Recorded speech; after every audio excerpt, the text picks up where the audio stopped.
আৰু এটা পৰ্যায়ত আমি কিছু যুৱক যুৱতীক নিযুক্তি দিব লাগে। ইয়াত মোক বহুতে সোধে কি ডিপাৰ্টমেণ্ট ইনভলভ আছে। আমি 11 বা 12 ফেব্ৰুৱাৰী তাৰিখে 75 জন PW ডিপাৰ্টমেণ্টৰ জুনিয়ৰ ইঞ্জিনিয়াৰক নিযুক্তি দিম। 195 জন এডিঅ'ক আমি নিযুক্তি দিম। ফিচাৰী ডিপাৰ্টমেণ্টৰ 65 জনক আমি নিযুক্তি দিম। এনফোৰ্সমেন্ট ইন্সপেক্টৰ আমি 25 জনক নিযুক্তি দিম।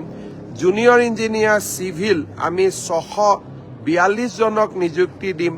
পিপি এডিশনেল পিপি এসিস্টেন্ট পিপি আমি 241 জনক নিযুক্তি দিম।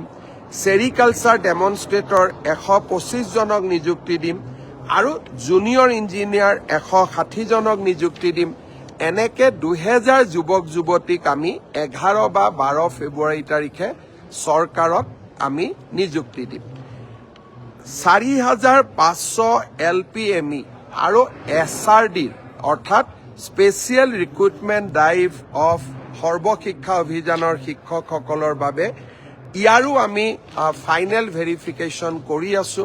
আমি চেষ্টা কৰি আছো যাতে ফেব্ৰুৱাৰীৰ ভিতৰতে আমি এই নিযুক্তিৰ প্ৰক্ৰিয়াও আমি সমাপ্ত কৰিব পাৰোঁ।